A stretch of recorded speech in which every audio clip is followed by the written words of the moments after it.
Hi! Great news, we finally bought our dream farmhouse here in Italy. And in this episode, we're going to talk to you a bit about the house, the location, the land, and also what's next for us.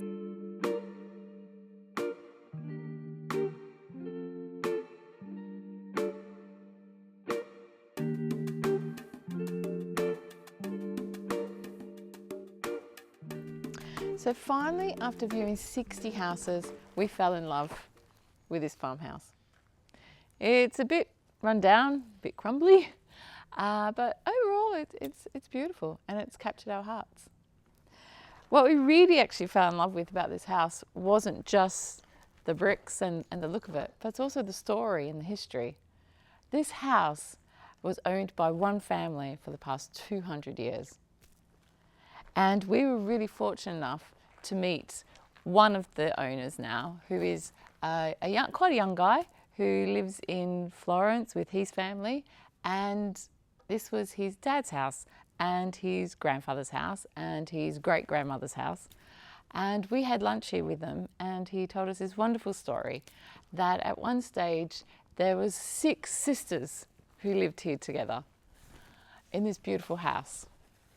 And I think it was really touching to hear this story and to understand the history, because it makes it even more connected for us for when we bring it back to life and share it with them as well.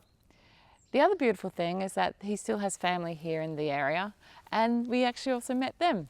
And we're hoping that as we rebuild this and breathe new life back into it, they'll be a part of that story and they can continue to come here and spend time with us in the house that's been in their family for so long. I think that's the other beautiful thing about houses in Italy, is that they don't just see it as brick and tile or cement.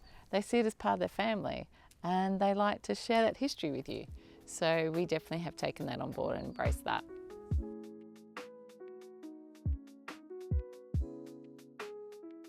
This is what we were looking for in a traditional Piemontese farmhouse.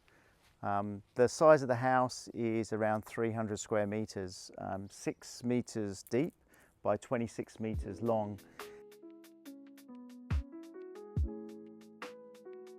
So when we're talking about typical farmhouses in Piemonte, this is what we mean. The walls are around ½ a metre thick, both the external and internals.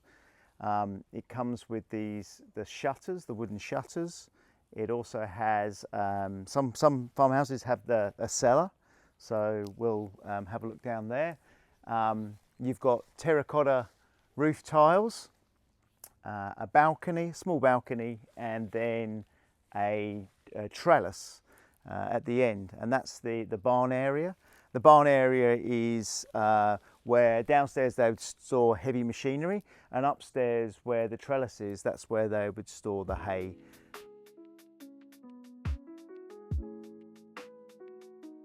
The house is located near the town of Costigliole di Asti and sits around 250 metres high, and it's surrounded by vineyards, hazelnut plantations and general farmland.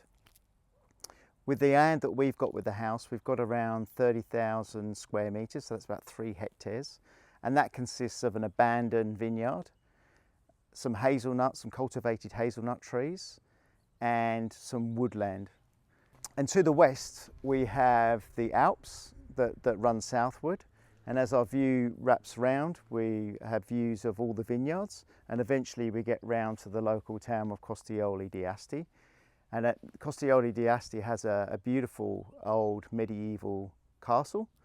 As far as location to bigger towns, we've got, within 20 minutes from here, we can go northwards to Asti and go south to Alba. And one of the highlights of living in the countryside here with the lots of little villages dotted around is that there are a number of churches. So every hour we'll hear bells ringing out for 3 or 4 different locations.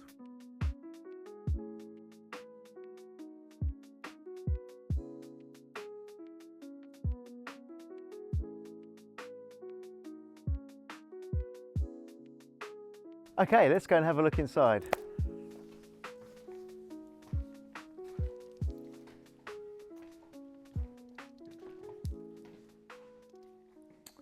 first large room here looks like it was used for a dining sitting area. Plenty of big space here. And from the looks of it, looks pretty solid. We've had a geometra briefly look at it. Doesn't seem too many things that concern him. But in these old houses, the walls are like over a half a metre thick and they're just built straight onto the ground. Coming through, another little room here with a more thinner wall and a kitchen.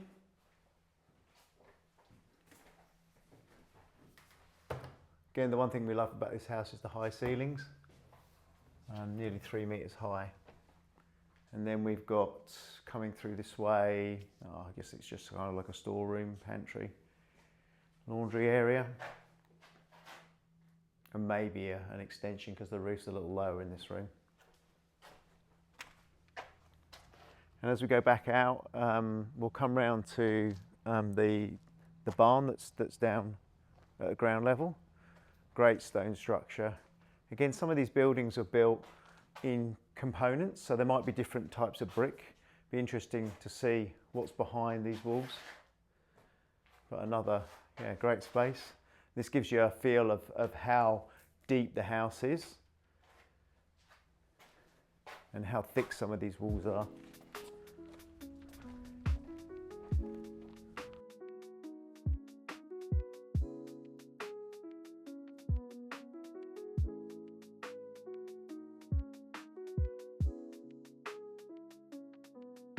Okay, let's go upstairs now.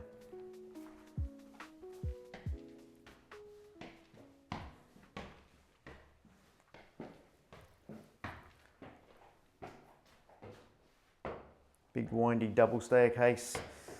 Stairs are made of Langer stone, which is pretty common. Although these look like they've been varnished, but it looks pretty horrible. Come up to the top of the stairs to this wonderful balcony.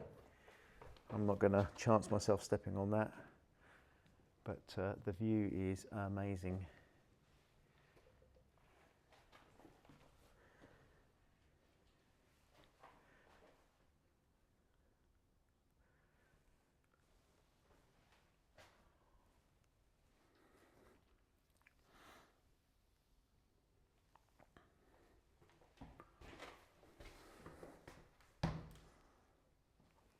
Come down through to one of the bedrooms.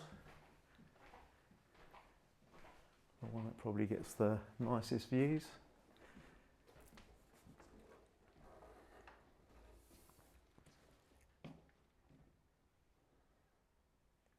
Looking forward to waking up here every day.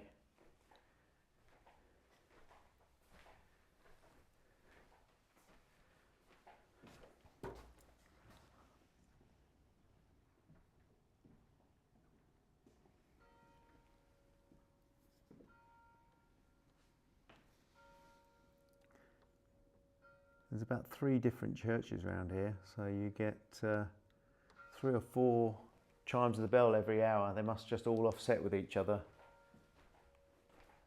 Coming back out this room, you've got a master bathroom, pretty pokey. And then back across the landing, come to another main bedroom.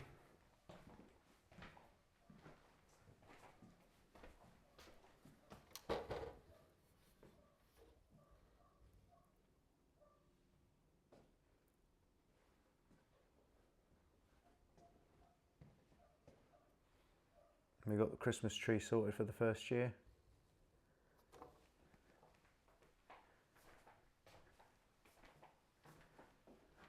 And then finally there's a little tiny box room. If you're very naughty, you can live in there.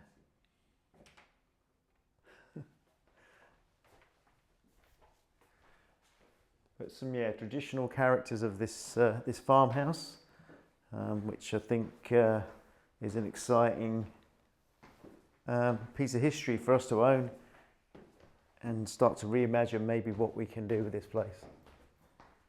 But for now, let's just explore what it has to offer behind these doors. We're excited to finally begin our dream of reimagining this beautiful Piemontese farmhouse and share this story with you. Over the next few months, we will complete the purchase, we will dive into the design process and uncover all the hidden stories.